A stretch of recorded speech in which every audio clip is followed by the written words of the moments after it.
अस्सलाम वालेकुम नाज़रीन, मैं हूं अरसलान खोकर। आप देख रहे हैं प्रोग्राम असल बात। इकॉनमी रिलेटेड मसाइल और हमारा बजट, ये हो ही नहीं सकता कि इन दोनों चीज़ों को लेकर बात ना हो। 60% बजट का हिस्सा सूबों को जाता है, जिसकी वजह से डैम्स नहीं बन पा रहे। एहसन इकबाल साहब का ये कहना है। अच्छा, हमारे यहाँ बिजली के मसाइल हैं तो वज़ीर आज़म ने अपना मीटर, अपनी रीडिंग ऐप का इफ्तिताह किया है। बड़ा फ़ायदा होगा, आप ख़ुद अपनी रीडिंग चेक कर सकते हैं, अपने मीटर को चेक कर सकते हैं। एक अच्छी चीज़ है और इससे कम से कम टैक्स रिलेटेड या आपके जो बिजली के बिल रिलेटेड मामला हैं, आपको डर नहीं होगा कि मैंने इतनी बिजली यूज़ की तो इतना उस पर टैक्स लग गया, मैंने इतने यूनिट यूज़ किए तो इतना कुछ बिल आ गया। तो आप ख़ुद देख सकते हैं। टैक्स छूट हासिल करने वाले इदारों की फहरिस्त में बड़ा इजाफा हुआ है। अच्छा, टैक्स छूट हासिल करेंगे जब इदारे, तो फिर वो जो टैक्स देना पड़ेगा उसका बोझ कहाँ जाएगा, आज इस पर भी बात करूँगा। चीन ने पाकिस्तान का 3.4 अरब डॉलर का जो लोन है उसको रोल ओवर किया है। पाकिस्तान के लिए अच्छी खबर है, बेहतर है, थोड़ा दबाव कम होगा। प्रोटेक्टेड सार्फिन जो गैस के थे, हुकूमत ने उनके लिए चार्जेस को बढ़ाया है, 400 से बढ़ाकर 600 रुपये कर दिए हैं। फिर FBR, हमेशा की हमारा मसाइल, FBR उसका निज़ाम, टैक्स के निज़ाम में 662 अरब 70 करोड़ रुपए से जायद का ब्लैक होल है जी। FBR की कारकर्दगी पर यह सवालिया निशान है, पर क्या FBR को किसी भी तरीके से मुनज़्ज़म इदारा बनाया जा सकता है? लोग इतना डरते हैं, ये नाम सुनते हैं FBR का तो डर जाते हैं। फिर गाड़ियों की लेन देन हो, दीगर मामलात हो, हर चीज़ पे बहुत सख्ती हो रही है। लेकिन तनख्वाहदार तबका शायद इसलिए खुश है कि उनकी तनख्वाह पे लगने वाले टैक्स में कमी आई है। क्या हकीकी मानों में उसको खुश होना है? इंडस्ट्री एक परेशानी का शिकार है, ताजरों को अपने मामलात हैं।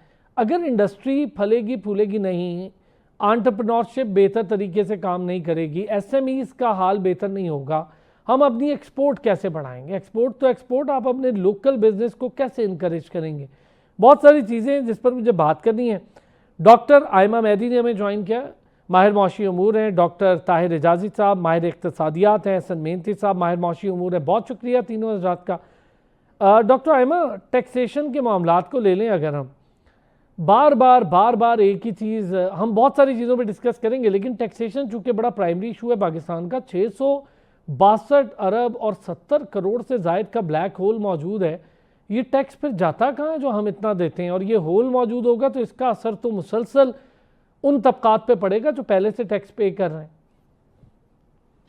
Thank you, Arsalan. First of all, thank you for having me on the show, and thank you for putting up such a question. देखेंगे tax hole, I'm pretty grateful कि ये किसी ने फिगर आउट किया और पॉइंट आउट किया, और nationally सबको पता चल रहा है कि there is a black hole. ये ईयर ऑन ईयर इस तरह का ब्लैक होल रहा है कि हमारे टैक्स के पैसे कहाँ जाते हैं। देखिए, सबसे पहले अगर हम IMF से ही की बातों को देखें, हमारी जो गवर्नमेंट साइज है वो इंक्रीज होती रहता है। उसके जो हमारे एक्सपेंसेस हैं डॉक्यूमेंटेड हैं, डॉक्यूमेंट से ज़्यादा अनडॉक्यूमेंटेड हैं। तो ये सब, दिस इज कॉमन नॉलेज कि where the money is going. Secondly, हमारे और इस तरह के एक्सेसिव अखराजात हैं जो नहीं होने चाहिए ऑन कंट्री लेवल। जैसे एकदम कोई भी डिसाइड कर लेता है कि इस सूबे को बहुत हमने सफाई करनी है, इसको हमने ये ग्रांट देनी है, ये हम अगर कोई सपोर्ट प्रोग्राम है इसको हम इंक्रीज करें, तो हम डॉक्यूमेंट कम करते हैं, और जो डॉक्यूमेंटेड के चेक एंड बैलेंस नहीं होता और जो डॉक्यूमेंटेड से बाहर होते हैं वहाँ हमारे पैसे खर्च हो जाते हैं। अब हम अगर टैक्स के इस पूरे फ्रेमवर्क को देखें, बात ये कि हमारा टैक्स टू GDP इंक्रीज नहीं कर रहा, जो रेशियो है वो इंक्रीज नहीं कर रहा। हमने अभी तक अपना जो टैक्स नेट है उसको स्ट्रेटेजिकली बढ़ाने का, उस फ्रेमवर्क को बढ़ाने का हमने कोई भी प्लान पुट फॉरवर्ड नहीं किया।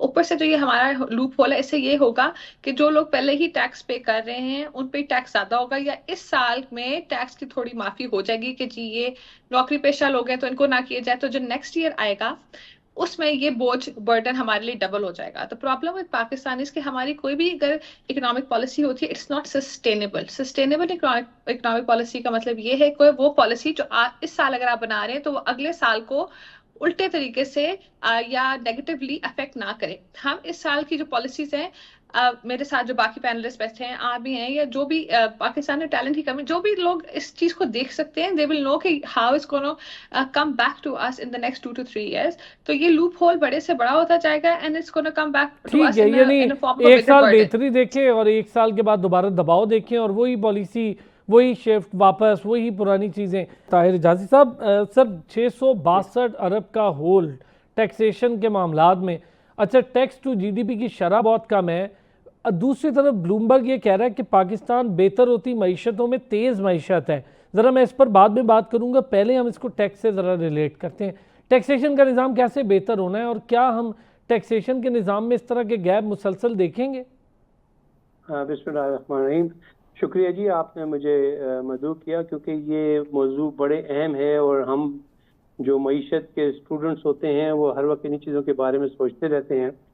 FBR की जब आप बात करते हैं और टैक्स होल्ड की बात कर रहे हैं या टैक्स मैनेजमेंट की बात कर रहे हैं, तो एक बात समझ लीजिए कि यहाँ गवर्नेंस का बहुत बड़ा फेलियर है, और सबसे बड़ा जो गवर्नेंस का फेलियर का जो एलिमेंट है वो करप्शन है। अब बहुत सी स्टडीज़ ने ये एस्टिमेट किया है कि तकरीबन 1500 बिलियन तो ये करप्शन में ही चला जाता है, और उसकी वजह से तकरीबन 5500 बिलियन का टैक्स कलेक्शन से रह जाता है। क्योंकि हम तो फील्ड में रह रहे हैं, आपने प्रॉपर्टी, अभी मेरे एक दोस्त ने प्रॉपर्टी ट्रांसफर कराई, 60 लाख की प्रॉपर्टी थी, लिखा गया 14 लाख रुपए। अब देखिए ना, ये क्या मिली भगत जो है इस किस्म की जो जितने भी खाने हैं, जिसकी वजह से FBR, इसीलिए वो जो अपने प्रीवियस FBR के चेयरमैन थे, उन्होंने बड़ी अच्छी एस्टिमेट करके रिकमेंडेशन दी कि FBR से अगर 23,000 में से 18,000 लोगों को निकाल दिया जाए, पूरी सैलरी के साथ निकाल दिया जाए, घर बिठा दिए सैलरी दी जाए, तो टैक्सेशन बड़ी तेजी से बढ़ जाएगी। उसकी वजह यह है कि जो करप्शन है उसने रोका हुआ है टैक्सेशन को।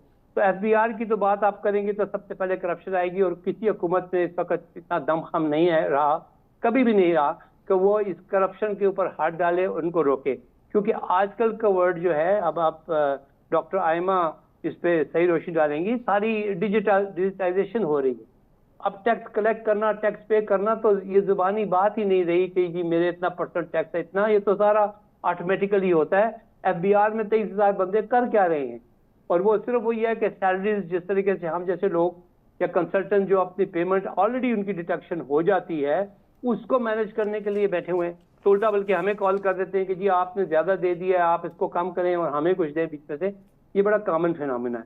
ठीक हो गया। अच्छा, इसमें एक चीज है, एहसन मेहंदी साहब हमारे साथ आ गए। एहसन साहब, सर टैक्सेशन के मामला, 662 अरब 70 करोड़ का इतना बड़ा ब्लैक होल कैसे पूरा होगा, कैसे चलेगा ये मामला टैक्सेशन का? रोज इस पर डिस्कशन होती है, फिर भी हासिल असूल कुछ नहीं है। ये तो हमारी जो स्ट्रेटेजी है गवर्नमेंट की और फिर जो FBR की है, वो टैक्सिंग द टैक्स्ड की है। हम अपनी टैक्स बेस बढ़ा नहीं सके हैं, और जो हम as a percentage of population देखें तो इतने ज़्यादा टैक्स पेयर्स हैं ही नहीं। तो फिर होता यही है कि जो टैक्स देते हैं उन्हीं पर हम टैक्स बढ़ा देते हैं। तो अगर आप मुझे ये कहते हैं कि जी ये टैक्स शॉर्टफॉल हो रहा है या समथिंग, तो ये मुझे टेम्परेरी नजर आता है। जाहिर है जिससे आप 40% ले रहे हैं टैक्स, उससे आप 80% भी ले सकते हैं। तो कहने का मकसद ये है कि ये जो शॉर्टफॉल है, ये तो मैटर ऑफ टाइम है, और ये बहुत इजी है कलेक्शन FBR के लिए। तो मेरे तो इसमें कोई सेकंड थॉट नहीं है, बिकॉज जिसके ऊपर आप 40% लगा रहे हैं उस पर आप 60% लगा देंगे, तो यहाँ पर हम तो किसी कोर्ट में जा नहीं सकते, क्योंकि इस वक्त जो है वो नेशनल इंटरेस्ट जो है वो प्रेफरेबल है। ऐसे भी कंट्रीज हैं जहाँ पे 80% टैक्स लिया जाता है, वो उन लोगों से जो ज्यादा पैसे बनाते हैं। तो जाहिर है वो जो वेलफेयर स्टेट्स हैं उसको हम कॉपी करते हुए हमारे टैक्सेशन जो है वो, और यानी कि डबल टैक्सेशन और भी कर सकते हैं, और ट्रिपल टैक्सेशन। फॉर एग्जांपल, अगर आपके बैंक अकाउंट पे आपको 20% टैक्स लग रहा है, अब जो 20 कर दिया है 15 से, वो 20 को अगर आप 40 कर दें और फिर 40 के बाद आप 60 कर दें और फिर 80 कर दें, तो टैक्स तो कलेक्ट हो जाएगा। तो ये तो बिल्कुल ही एक कॉमन सेंस है। तो इसमें तो कोई सेकंड राय नहीं है। लेकिन जाहिर है हमें इक्विटी भी देखनी है, यानी कि एग्रीकल्चर सेक्टर है, अगर वो टैक्स नहीं दे रहा है, और उसकी वजह यह है कि जाहिर है हमने देखा एग्रीकल्चर आउटपुट पे इम्पैक्ट आया इस बार, जो हमने देखा एग्रीकल्चर ग्रोथ नेगेटिव भी, तो हमने जो है उसको कोई मजीद टैक्सेशन या हायर टैक्सेशन की मद में नहीं लाया, ना उस वहां पे कोई स्ट्रिक्टली कलेक्शन भी है। तो हमें फोकस ये करना चाहिए कि नंबर ऑफ टैक्स पेयर्स को बढ़ाना चाहिए, और फिर जाहिर है वहां पे जो है वो हमारे जो लूप होल्स हैं उनको वहां से जो है मैनेज करना चाहिए। आई थिंक कि ये करना तो चाहती भी है FBR, बट अनफॉर्चुनेटली जो है पॉलिटिकल इंटरेस्ट भी होते हैं इसके अंदर, और इसके अंदर जो मामलात हैं उसको हमें डील करना पड़ेगा एक पॉलिटिकल कंसेंसस के साथ, ताकि जो है वो हम फाटा पाटा से भी कलेक्शन कर सकें। वो सिगरेट इंडस्ट्रीज जो कि टैक्स नहीं पे कर सकती, वो जो कंपनीज नहीं करती, और पे जो कंपनीज करती हैं उन सबको इक्विटेबल एक साइड पर लेकर आना पड़ेगा, और इक्विटेबली अगर हम मैनेज करेंगे तो जाहिर है हमारे पास इन्वेस्टमेंट भी आएगी मुल्क अच्छा, के अंदर। और एहसन फिर मेहंदी साहब, एक रिपोर्ट है ऑडिटर जनरल पाकिस्तान की, मैं पढ़ रहा था उस रिपोर्ट में बड़ी हैरानकुन बात है जो मैं आपसे ज़रा पूछूंगा बाकियों से भी। 167 अरब 90 करोड़ रुपए का सुपर टैक्स अभी तक वसूल नहीं किया जा सकता। उसकी वजह यह है कि 1600 से ज़ायद मुकदमात में वो मामला फंसा हुआ है और ऑफिसर्स ने काबिले एतराज़ अखराजात की बुनियाद पर जायद कटौतियां मंजूर कर ली थी, जिससे 149 अरब और 60 करोड़ रुपए का नुकसान हुआ। मतलब ये नुकसान तो सेटअप से हुआ, जो एफबीआर के अपने सेटअप में प्रॉब्लम्स हैं, ये तो नुकसान वहां से हुआ। उनके ऑफिसर्स ने जायद कटौतियां कर ली और वो मुकदमात चले गए आगे मामलात को, और 1600 मुकदमात की वजह से हम इतना बड़ा लॉस उठा। तो ये तो एफबीआर के अपने मामलात हैं। देखिए, अनफॉर्चुनेटली हमारी मैनेजमेंट को हमें सही तरीके से देखना पड़ेगा। एफबीआर को भी हम नहीं समझते, बिकॉज उनकी कलेक्शन, टैक्स कलेक्शन उनकी इस हद तक जाना, आईएमएफ के जो रूल्स हैं उनको मैनेज करना, और जाहिर है ऐसी सिचुएशन के अंदर इंडस्ट्रियलिस्ट से पैसे निकलवाना टैक्सेशन की मद में, ये भी किसी आर्ट से कम नहीं है। तो मैं ये नहीं समझता कि एफबीआर की जो है इसके अंदर जो है वो कोई बैड इंटेंशंस हैं, लेकिन जाहिर है इस वक्त बिजनेस जो है काफ़ी टेक्निकलिटीज़ को डील करता है, यानी कि हम ऑनलाइन ट्रांजैक्शंस करते हैं उनको टैक्स करना, यानी कि फिर सेल्स टैक्स को सही तरह से मेजर करना। कुछ इंडस्ट्रियलिस्ट हाइड भी करते हैं प्रॉपर टैक्स की जो कलेक्शन को, या फिर जो हम देखते हैं कि पीओ सिस्टम्स हैं उसके अंदर जो है वो टैक्स कलेक्शन के अंदर हम देखते हैं कि वहां पर सुपरमार्केट्स के अंदर भी कलेक्शन जमा नहीं होती है। तो ऐसी चीजों को सही तरीके से उसको इन्वेस्टिगेट करना काफी डिफिकल्ट टास्क है। ऐसी सिचुएशन में जहां पर आईएमएफ को जवाबदेह है एफबीआर, वहां पर टैक्स कलेक्शन के टारगेट्स को मीट करना, जहां पर हर एक सिटीजन चाहता है कि वो टैक्स जमा नहीं कराए, आपके सामने नजर आ रही है आपको कि हम टैक्स बेस बढ़ा नहीं सके हैं। हर इंडिविजुअल को पता है कि उसको टैक्स देना है, लेकिन वो टैक्स नहीं भी दे रहा है। तो ये सारी सिचुएशन को डील करते हुए एफबीआर जो है एक उसके ऊपर काफी ज्यादा रिस्पॉन्सिबिलिटी भी है, और उसके ऊपर जो है मैं आपकी सर बात से अग्री हूं कि ये है। चीजें कुछ डिफिकल्ट है, लेकिन इतना बड़ा हमला है, पूरा एक सिस्टम है, डिजिटलाइज कर दिया है हमने चीज़ों को, फिर भी हमारे टैक्सेशन के मामलात वहीं के वहीं हों। और 10-15 सालों से तो मुसलसल लोग बात करें, 6-7 साल से तो मैं आप ही इस पे इतनी बात कर रहे हैं, तो हालात वहीं के वहीं हैं। मैं इस बात पे बड़ा है डॉक्टर अहमद, इस पे कोई एडअप करना चाहेंगे? ये जो सुपर टैक्स वाला मामला है वो भी 167 अरब 90 करोड़ है जो हासिल ही नहीं किया जा सकता। उसकी वजह ये थी कि जी जायद कटौतियां मंजूर कर ली थी ऑफिसर्स ने काबिल एतराज़ अखराजात की बुनियाद। अब ये भी देखें आप। अच्छा, फिर दूसरा हम ज़रा ये विद होल्डिंग टैक्स, इसकी मद में भी वसूलियाँ नहीं की जा सकी हैं 45 अरब से जायद की। अजीब मामला है ये तो। आई थिंक इट्स हम एक बेटर पोजीशन में आज बैठे होते अगर हम ये डिस्कस कर रहे होते कि हमने इतना टैक्स इकट्ठा किया है और इसको हमने किस किस जगह पे यूज करना है for the better of the country. It's very unfortunate that right now हम अभी एटलीस्ट 3-4 डेकेड से ये प्रॉब्लम चल रहा है टैक्सेशन का पाकिस्तान में, क्योंकि पाकिस्तान में हमेशा फिस्कल इनबैलेंस रहा है हमेशा से। और क्यों एफबीआर नहीं कर सकता? I think this is a failure in terms of governance, in terms of bureaucracy, क्योंकि टैक्सेशन भी सिविल सर्विसेज में आता है। It's a failure on all fronts in terms of political parties and also a failure in terms of general being a corporate citizen. जो बड़ी बड़ी companies हैं, I mean people will not like me saying this, पर इतने ज़्यादा political links हैं और इतना pressurization और blackmailing का मामला चलता है कि apart from just bribery, इतना pressure, political influence और interlinkages हैं कि वो अपने आप को टैक्स छूट करवा लेते हैं, which is why super tax इकट्ठा नहीं किया जा रहा। फिर वो ब्लैकमेल करता है, हम इंडस्ट्री बंद कर देंगे, इतने लोग जो है एम्प्लॉयमेंट से बाहर चले जाएंगे, हम एक्सपोर्ट नहीं करेंगे, हम यूं नहीं करेंगे, हम यूं नहीं करेंगे। इतना ब्लैकमेलिंग एंड प्रेशराइजेशन का and lack of trust governance framework, अगर पॉलिसीज ठीक हो और उनको अच्छे तरीके से इम्प्लीमेंट किया जाए तो आज हम इस सिनेरियो में बैठे ना होते। Definitely FBR is Fehling.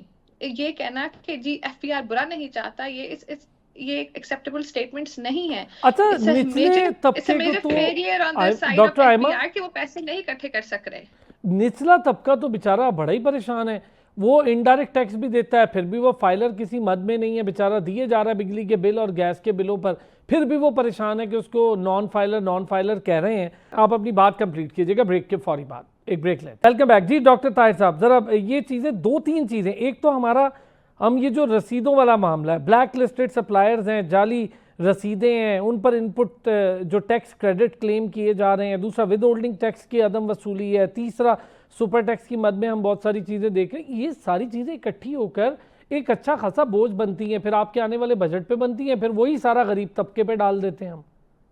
बिल्कुल बिल्कुल साहब सही कह रहे हैं। देखिए मैं आपको एक छोटी सी मिसाल देता हूँ। मेरी एक जॉब चेंज हुई, मेरी इनकम बढ़ गई, मैंने टैक्स ज्यादा देना शुरू कर दिया, मुझे लेटर आ गया कि आप फौरन पेश हों। 2 लेटर होने के बाद मैंने कमिश्नर दोस्त थे उनको फोन किया तो उन्होंने हंस के मुझे कहा लगता है आपकी इनकम बढ़ गई है इसलिए आपको बुला रहे हैं कि बांट के खाते हैं। देखिए ये खुल की बात है, एफबीआर के अंदर टैक्स कलेक्शन में बहुत ज्यादा गफला है और उस गफले में आप इनएफिशिएंसी को पीछे रख जाएं। एफिशिएंसी कौन दिखाता है, जबकि जहां पैसा है वहां पर काम हो रहा है, जहां पैसा नहीं है वहां पर चीजें ठपी हुई एक तरफ पड़ी हुई। तो ये एफबीआर को तो रिफॉर्म करना है और जब तक गवर्नमेंट तैयार नहीं होगी एफबीआर को रिफॉर्म करने के लिए ये टैक्स का प्रॉब्लम हमेशा रहेगा। ठीक हो गया, चलें ज़रा बजटरी इश्यूज़ हैं उस पर भी बात कर लेते हैं, इंडस्ट्री को क्या बेहतरी होगी। बिजली एक ऐसा मसला है जी पाकिस्तान का, और गैस, जब इंडस्ट्री को महंगी मिलती है तो प्रोडक्शन ही नहीं होती, जब नहीं मिलती तब भी प्रोडक्शन नहीं होती। अब कुछ ख़ास टैरिफ्स थे जो इंडस्ट्री के लिए मुकर्रर किए गए थे, उसमें भी तब्दीलियाँ। एहसन मेहंदी साहब, ये जो इंडस्ट्री बहुत ज़्यादा परेशानी का शिकार हो रही है, जिससे एक्सपोर्ट करनी है और ज़र मुबादला पाकिस्तान लेकर आना है, अगर प्रोडक्शन वहाँ पर कॉस्ट इफेक्टिव नहीं होगी, प्रोडक्शन कम होगी, जैसे एलएसएम की प्रोडक्शन में काफ़ी तब्दीलियाँ रूनुमा होती हैं हर 3 महीनों के बाद, एक क्वार्टर के बाद, कैसे हम अपनी एक्सपोर्ट्स पर काबू पाएंगे, कैसे बेहतर करेंगे अपनी एक्सपोर्ट को, जिसका हदफ हम 60 अरब से भी ज़्यादा रखते हैं? काफी डिफिकल्ट हो गया है। जो अभी इस वक्त गैस प्राइसेस के अंदर भी जो इंक्रीज, इंडस्ट्रियल गैस प्राइसेस के अंदर इंक्रीज आया है, कॉम्पिटिटिवनेस जो है काफी ज्यादा कम है, ग्रोथ जो है वो हमारी एक्सपोर्ट ही नहीं है, तो जाहिर है 10-12% अगर ग्रोथ हो भी जाती है, फॉर एग्जांपल $30 बिलियन की अगर एक्सपोर्ट है और 10% हमने उसको बढ़ा भी दिया तो हम 30 से 33 पे पहुंच जाएंगे। ये कोई जो है कोई रेवोल्यूशन नहीं लेकर आएगा, पाकिस्तान के फॉरेन एक्सचेंज रिजर्व को इससे बढ़ नहीं जाएंगे, और पाकिस्तान का जो डेट है $120 बिलियन उससे वो पे ऑफ नहीं हो सकता है, और उस सालों साल लाइक फॉर एग्जांपल 30, 40, 50 डिकेड्स लग जाएंगी जब तक हम अपना लोन पे ऑफ करेंगे, और फिर जाहिर है उस पे इंटरेस्ट भी बढ़ता जा रहा है। तो अनफॉर्चुनेटली हम उस जो डायरेक्शन, जो स्टैंडर्ड डायरेक्शन है उसमें तो हम नहीं ग्रोथ कर पा रहे। हमारी भी लिमिटेड कैपेसिटी होती है, एग्रीकल्चर आउटपुट भी गिर जाता है, और फिर एट द सेम टाइम जो वो प्रोडक्शन की इंडस्ट्रीज होती हैं उनके आउटपुट पे भी इम्पैक्ट आता है, बिकॉज उनको जो है वो मैनेज करना काफी डिफिकल्ट होता है। तो आई थिंक कि हमें वहां पर फोकस करना पड़ेगा कि उस इंडस्ट्रीज की तरफ हम जाएं जहां पर हम अपने जो है वो एज ले सकते हैं। यानी कि आईटी इंडस्ट्री अगर आप देखें तो आईटी एक्सपोर्ट जो है वो $3 बिलियन को किससे ज्यादा जो है वो हो रही है। अगर वो 3 बिलियन से को अगर हम इंडिया को कंपेयर करें तो वो वहां पर एक्सपोर्ट $120 बिलियन तक जा चुकी है आईटी इंडस्ट्री की। तो वहां पर हमें फोकस करना पड़ेगा कि उन इंडस्ट्रीज की तरफ हम फोकस करें जिसमें आईटी इंडस्ट्री है, IT export, IT services export. I think कि वो एक सिल्वर लाइनिंग हो सकती है।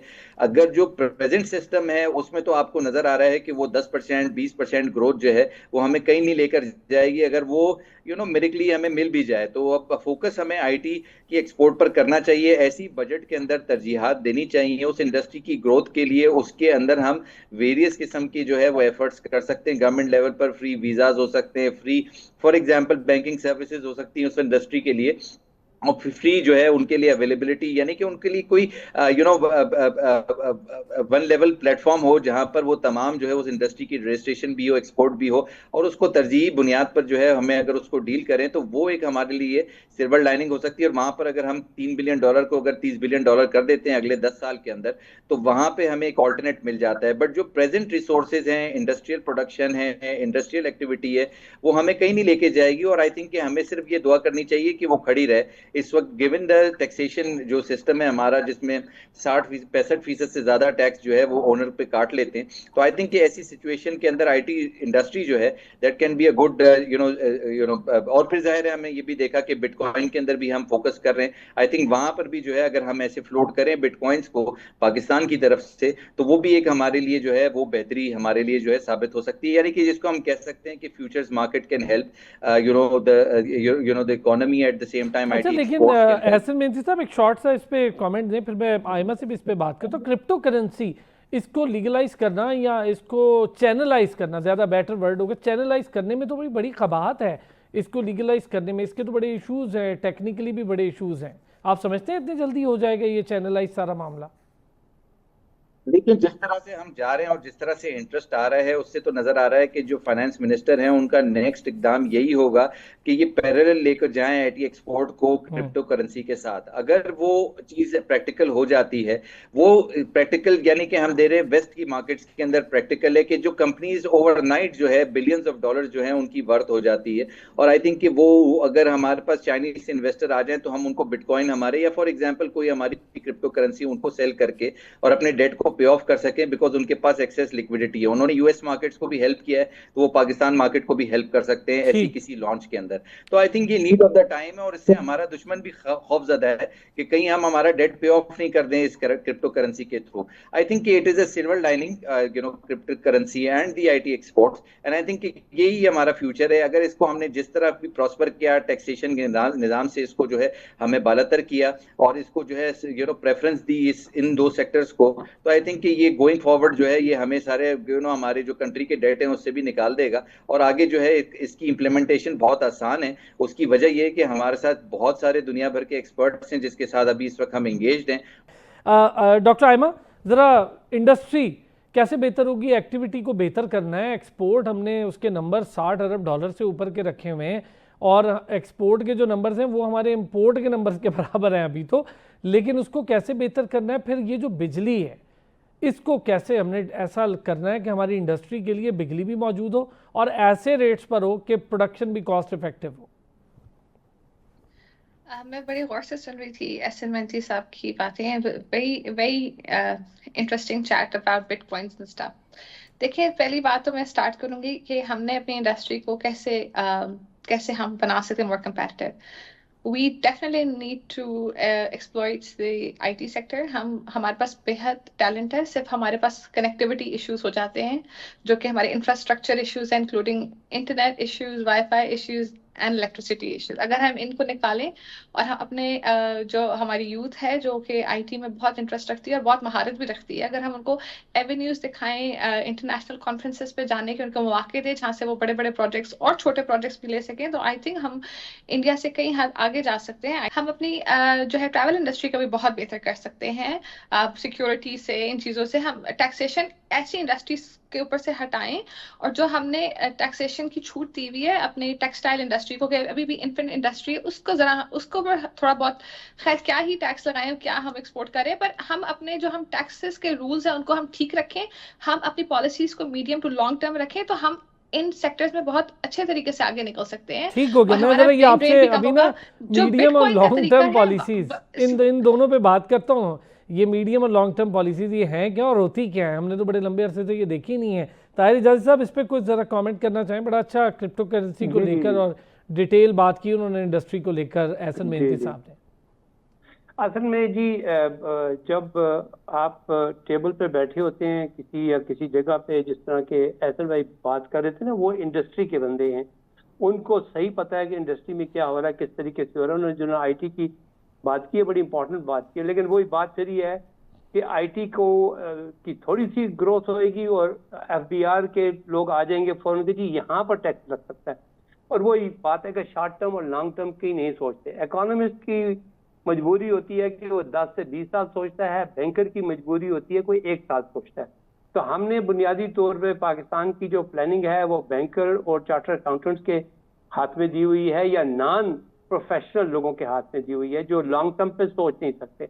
Long term is very important for an economy to grow. ये जो बिल्कुल एहसन भाई बात कर रहे थे कि हमने 5 बिलियन अगर हमारी एक्सपोर्ट बढ़ जाती है तो ये कोई कमाल नहीं होगा। इस वक्त तो हमें जंप करना चाहिए 20-30 बिलियन हर साल, और ये तभी पॉसिबल है जबकि एफबीआर के शिकंजों से निकले जाके आप आईटी इंडस्ट्री को बिल्कुल फ्री छोड़ दें। हमने कोई टैक्स नहीं लगाना, हमने तुमसे नहीं पूछना कहाँ से पैसे आया, कहाँ से पैसे गया, हमें सिर्फ ग्रोथ चाहिए, तो फिर चीज़ें डेवलप होती हैं।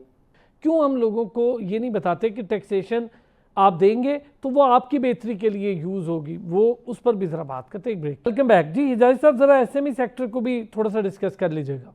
एक गोल्डन अपॉर्चुनिटी निकली है जिससे कि एसएमई हमारी रातों रात आसमान पर रॉकेट कर सकती है, वो है आपकी सोलर इलेक्ट्रिसिटी की अपॉर्चुनिटी। इस वक्त मैंने हुकूमत से बार बार ये रिक्वेस्ट की है कि आप छोटे छोटे इंडस्ट्रियल पार्क बनाएं जिसमें सोलर इलेक्ट्रिसिटी से सारा दिन नॉन इंटरप्टेड बिजली मिले, ताकि छोटे छोटे प्लांट्स लगाएं, लोग उसको चलाएं। दूसरी बड़ी इंपॉर्टेंट चीज ये है कि एसएमई के ऊपर से हमेशा जो हमारे पिछले 5 ईयर प्लान बहुत से बने, और जो 5 ईयर प्लान जिसको कोरिया ने फॉलो किया उन 5 ईयर प्लान के अंदर एक खास बात थी, 5-5 साल और 10-10 साल के लिए एसएमई टैक्स फ्री होते थे। तो चुनाचे वो एसएमई में एक इंकरेजमेंट पैदा होती है और वो लोग दिन रात काम करते हैं, वो ग्रो करते हैं, 5 साल बाद वो इस काबिल होते हैं या 10 साल बाद इस काबिल होते हैं कि वो आराम से टैक्स दे सकें। हमारी रजीम बन गई है टैक्सेशन फोकस, और टैक्सेशन फोकस ये नहीं है टैक्सेशन, डॉक्टर आयमा इस पे ज्यादा लाइट डाल सकती हैं, taxation is a fiscal policy, और फिस्कल पॉलिसी सिर्फ रेवेन्यू कलेक्शन नहीं होता। फिस्कल पॉलिसी ये होता है कि आपने इंडस्ट्री को देखना है किस इंडस्ट्री पे ज्यादा टैक्स लगाएं कि उसको थोड़ा स्लो कर लें, ये पॉइंट आपका बड़ा वैलिड है कि grow। फिस्कल, ये जो फिस्कल पॉलिसीज होती हैं हमारी, इसको जरा एहसन मेहंदी साहब, ये जो टैक्सेशन के साथ साथ आप आईटी इंडस्ट्री की बात कर रहे थे, एसएमई सेक्टर, सर थोड़ा सा एसएमई सेक्टर के हवाले से भी बताएं। एसएमई सेक्टर क्यों हमारे कागजात में वैसे ही ब्लिंक नहीं होता बेचारा, उसको कोई मराहत भी नहीं होती? बड़े सेक्टर की या तो बहुत बड़े सेक्टर की बात हो जाती है या बिल्कुल निचले तबके की बात हो जाती है? देखें, यू आर राइट कि इस एसएमई सेक्टर जो है उस पर कोई कोई डायरेक्शनल हमें नहीं नजर आती बात, लेकिन जाहिर है सुपर टैक्स की जहां तक आपने बात की, वहां पर ऐसी कंपनीज जो कि 50 करोड़ से ज्यादा मुनाफा बनाती हैं उन पे सुपर टैक्स आयद है, और ऐसी कंपनी जो उससे कम बनाती हैं तो जाहिर है उस पर सुपर टैक्स आयद नहीं। तो सुपर टैक्स से तो हमने फारिग उलबला किया हुआ है। एसएमईज को इस हिसाब से देखा जाए तो टैक्सेशन की कुछ ऐसी मराहतें हैं जो बड़ी कंपनीज को नहीं है। तो एक तो ये बात है। दूसरी बात ये है कि कोई हमारे पास कोई स्पेसिफिक जोन्स वगैरह थे, इकोनॉमिक जोन्स, और उनको कोई स्पेशल हमने जो है ट्रीटमेंट दी थी। बट आईएमएफ का भी इसमें एक रोल है कि जाहिर है जब हम एसएमईज की उनको बात करते हैं तो वहां पर कोई पॉलिसी आईएमएफ की तरफ से भी उसका अप्रूवल नहीं आता। तो हम ये नहीं समझते कि सिर्फ गवर्नमेंट की जो है वो इसके अंदर कोताही है, बट हम ये समझते हैं कि चूंकि हम आईएमएफ प्रोग्राम में, तो हमारा लेंडर हमें अपॉर्चुनिटी नहीं देता कि हम किसी सेक्टर को जो है एसएमई समझ के जो है कुछ मराहतें दें। बस इस बात पर हमने सुपर टैक्स की मद से उसको निकाला हुआ है, क्योंकि एसएमईज नॉर्मली पैसे इतना बनाती नहीं है, लेकिन एसएमईज को पूरी दुनिया में इस वजह से जो है वो प्रेफर किया जाता है कि वहां पर आपकी जो एम्प्लॉयमेंट लेवल्स हैं उसको आप रिड्यूस कर सकते हो। तो पाकिस्तान में जो अनएम्प्लॉयमेंट है वो 6% से ज्यादा है। अगर उसको हमने कम करना है, 6.6% है अगर, तो अगर उसको हमने कम करना है यानी कि उसको हम 5% पे लाएंगे, तो हमारे पास जो बेस्ट अपॉर्चुनिटी है वो एसएमईज की है। और एसएमईज जो है वो हमारे लिए जो है गोइंग फॉरवर्ड जो है वो एक सिल्वर लाइनिंग साबित हो सकता है। अच्छा एहसन मेहंदी साहब, एक चीज जरा इस पे चले, आपने बड़ी अच्छी बात, एक बात बताएं सर, ये भी आईएमएफ के साथ हमने डील भी करनी है, आगे भी जाना है। अब बजट पास हो गया इस साल, इस बजट के पास होने, इसके खदोखाल को लेकर कोई एक्सपेक्टेशंस हैं आपको बेहतरी की? देखिए, आई थिंक कि जो बजट की जो हमने जो उसका आउटले हमने देखा है वो अनप्रेसिडेंटेड है, और अनप्रेसिडेंटेड आउटले की बेसिस पर अगर वो 17 ट्रिलियन को टच कर जाता है और 15 ट्रिलियन के हम करेक्शन की तरफ चले जाते हैं, तो आई थिंक कि ये तो जो है वो हमें ग्रोथ, एक आईएमएफ ही हमें ऐसे ग्रोथ ओरिएंटेड बजट दे सकती थी। क्योंकि जाहिर है हम तो हर साल यही बात करेंगे कि हमारा एग्रीकल्चर आउटपुट कम हो गया तो जी आउटले वही रहने दें, या फॉर एग्जाम्पल हमारी एलोकेशन जो है वो हमारी कैपेसिटी नहीं है कलेक्शन की। जिस तरह से आपने कहा कि जी ये 15 ट्रिलियन कैसे कंप्यूट होगा, तो मैंने आपको बोला कि अगर ये 30 ट्रिलियन भी होता तो ये जो है वो कलेक्शन हो जाती, और उसकी बेसिस मैंने आपको यही दी कि जिससे आप 40% टैक्स ले रहे हैं तनख्वाहदार से, अब उससे 80% ले लेंगे तो जाहिर है फिर आपकी कलेक्शन डबल हो जाएगी। तो कलेक्शन मेरे हिसाब से, मतलब मैं ये समझता हूँ कि कलेक्शन कोई डिफिकल्टी नहीं है एफबीआर के लिए। टैक्सिंग द टैक्स की बेसिस पे वो एक बात बिल्कुल ठीक है कि ये इक्विटेबल होगा, और एग्रीकल्चर टैक्स बिल्कुल भी नहीं है, और जाहिर कलेक्शन के हिसाब से, और हम जो है वो टैक्सिंग द टैक्स यानी कि सैलरीड लोगों को जो है डबल टू ट्रिपल टैक्सेस की तरफ जा रहे हैं। तो कलेक्शन एक इशू नहीं है, but at the same time जो आप ये बात कर रहे हैं इस वक्त कि हमारे जो बजट जो है वो एक ग्रोथ ओरिएंटेड बजट एक आईएमएफ ही बना के दे सकता था, और वो फिर वहां पर उसने तरजीहात दी उन सेक्टर्स के लिए जहां पर हमें ग्रोथ जो है वो हमें चाहिए। बस इसमें बेशतर तौर पर पीएसडीपी के एलोकेशन को बढ़ाने की भी बात है। इसमें अगर आप बेहतर तौर पे, यानी कि जैसे कंस्ट्रक्शन सेक्टर के पैकेजेस भी जो हैं वो अप्रूव हुए, तो हम ही इसके साथ इंडस्ट्री लगी है। लेकिन सर हमने पीएसडीपी के मद में भी तो टैक्स वो कम कर दिया बजट, और जो पहले रखते थे उसको हम पूरा इम्प्लीमेंट नहीं करते थे। आयमा को इस पे एडअप करना चाहेंगे, इस पे खासतौर पे एसएमई को लेकर, और फिर जो हम दूसरी बात कर रहे थे कि इस बजट को, इसके खदोखाल को लेकर पूरा साल इसकी इम्प्लीमेंटेशन हो तो बेहतरी आएगी। अच्छा, ब्लूमबर्ग तो कह रहा है कि पाकिस्तान तेजी से बेहतर होती मैशतों में से एक है। देखिए, मैं आपको there are few things that you've asked, I'll take them one by one. The first thing is, मुझे इस बजट में एक्सप्लिसिटली कोई ग्रोथ नजर नहीं आती। इसलिए ग्रोथ नजर नहीं आती क्योंकि जो टैक्स कलेक्शन का हदफ है जो मिल गया, ये बिल्कुल कंकरिंग टू व्हाट एहसन मेहनती has said कि हम उन्हीं को टैक्स करेंगे जो हो रहे हैं। हमने अपनी टैक्स नेट नहीं बढ़ाई, जिसकी वजह से हमारा टैक्स टू जीडीपी रेशो नहीं बढ़ा, जिसकी वजह से हम एक बहुत ही डिटीरियोरेटिंग फिस्कल पोजीशन में है। जब ऐसा होता है तो government doesn't have enough money to spend on its population in terms of health, education और एनी पब्लिक सर्विस एक्सपेंडिचर। आप देखें हमारे बजट में एजुकेशन का कितना छोटा सा पार्ट है। आप देखें कि हमारे बजट में पीएसटीपी के नंबर्स जो हैं वो नीचे चले गए। मुझे एग्जैक्ट नंबर्स अब याद नहीं है, बट अगर आप पिछले साल या उससे पिछले साल से इनको कंपेयर करें तो दे हैव गॉन डाउन। तो हम पब्लिक सर्विस में इतना एक्सपेंडिचर नहीं करें जितना हम पहले करते हैं। हम हेल्थ पे नहीं करें। हमारे जो छोटे बच्चे हैं 6 साल से छोटे बच्चे, उनके लिए हमारे पास, या even in a country like UK जो एक यहाँ पे सबके पास एक मिनिमम वेज है, तब भी उनमें भी स्कूल में फ्री मील्स हर बच्चे को, रिगार्डलेस के क्या पेरेंट्स इनकम है। हमारे बच्चों को प्रॉपर न्यूट्रिशन नहीं मिल रहा। हम अपने प्रेजेंट और फ्यूचर के बारे में बिल्कुल नहीं सोच रहे। एहसन मेहनती साहब, सर ये जो हम बार बार कहते हैं जी कि हमारे बजट की मद में ये चीज़ें ऐसे हो जाएंगी, ये चीज़ें ऐसे, अगर इम्प्लीमेंट हो जाता है मिनोआन, अगर कोई मिनी बजट नहीं आता तो क्या अगले साल को बेहतरी हो सकती है इसकी मद में? देखिए, आई थिंक कि ये जो इम्प्लीमेंटेशन है इसको भी जो है वो आईएमएफ जो है वो रिव्यू करता है। हम ये समझते हैं कि इट्स टू अनफॉर्चुनेट कि हम जो है आईएमएफ के 26वें प्रोग्राम में हैं, और यानी कि हम जो है इस प्रोग्राम के अंदर आगे कोई इसका डेड एंड जो है वो नज़र आता है, और ये हम कैरी करते रहेंगे कि जो इस प्रोग्राम के अंदर हम जाते रहें। बट इसकी जो फॉर्चुनेट पार्ट है वो ये है कि वहाँ से रिव्यू भी होते हैं। हमारी इकोनॉमिक परफॉर्मेंस अगर एक ऐसी एजेंसी करे जो कि लिटरेट लोग हैं और इकोनॉमिक्स को समझते हैं, ग्लोबल इकोनॉमिक्स को समझते, वो पॉलिसीज हमारी, यानी कि क्लाइमेट चेंज में भी उन्होंने हमें पैसे दिलवा दिए, तो फिर जाहिर है इसकी जो इम्प्लीमेंटेशन है या इसकी जो स्पेंडिंग है उसको भी मॉनिटर किया जाता है। तो मैं ये समझता हूँ ये सिचुएशन को देखते हुए कि जो जिस हद तक भी परफॉर्मेंस हो रही है, गिवन द सिचुएशन, जो हमारे जिस लेवल की करप्शन है, जिस लेवल पे पॉलिटिकल इंटरेस्ट यहाँ पर वर्क करते हैं, उसके अंदर इस प्रोग्राम की जितनी भी इम्प्लीमेंटेशन होती है, it is a silver lining and it is a positive activity. क्योंकि अगर हम देखें कि ऐसे कंट्रीज लाइक इंडिया, वहां पर पीएसडीपी कितनी एलोकेट होती है, कितनी इंप्लीमेंट होती है, कितनी मॉनिटरिंग होती है, यानी कि अब हमें नजर आ गया कि उनकी डिफेंस स्पेंडिंग जो है उसके क्या नताइज उनको मिले, यानी कि उन्होंने रफाल भी खरीद लिया, हमने वो गिरा दिया। तो गिवन दिस सिचुएशन, उनकी सिचुएशन, यानी कि ऐसे लोग जो कि आईएमएफ प्रोग्राम में नहीं है, उनकी सिचुएशन बहुत ज्यादा बुरी है अगर हम कंपेयर करें खुद के क्योंकि यहाँ मॉनिटरिंग है, आपके मुताबिक यहाँ मॉनिटरिंग है, जिसकी वजह से सिचुएशन कदरे बेहतर, बहुत सही है। एहसन मेहनती साहब, थैंक यू सो मच। फिर होती है आपसे मुलाकात, अपना ख्याल रखें।